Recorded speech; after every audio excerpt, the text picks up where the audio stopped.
Group தேர்வுலாம் எழுதுனாங்கள்ல, அதில் ஒரு question பொதுப்படையான question கேட்டிருந்தாங்க.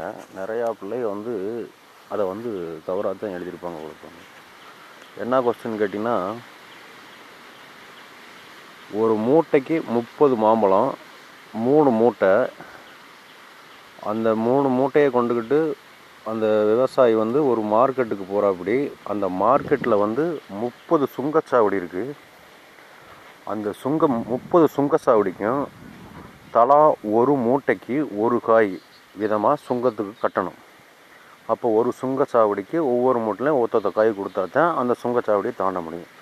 30 சுங்கச்சாவடியை தாண்டினால் எத்தனை காய் அவர்கிட்ட இருக்கும் அப்படின்ட்டு அந்த ஒன் வேர்டு ஆன்சர் கேட்டிருந்தாங்க.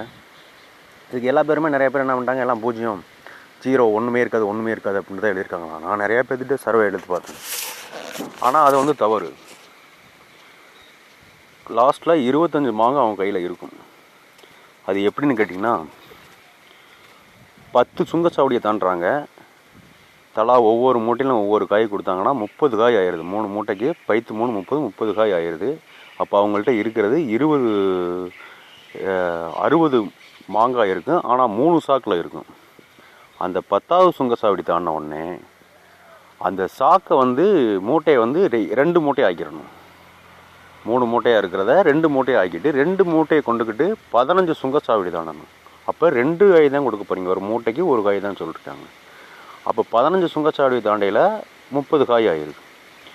30 காய் ஆன உடனே அங்கே வந்து மீதி 30 காய் இருக்கும். 15 காய் இருக்கும். அப்போ 15 காய் எடுத்து இன்னொரு மூட்டையில் போட்டு ஒரு மூட்டையை ஆக்கிடணும். ஒரு மூட்டையை தூக்கிக்கிட்டு மறுக 5 சுங்கச்சாவடி தாண்டிங்கன்னா 5 காய் தான் போகும். அதுக்கப்புறம் வெளியே வந்தோடனே 25 காய் இருக்கும்.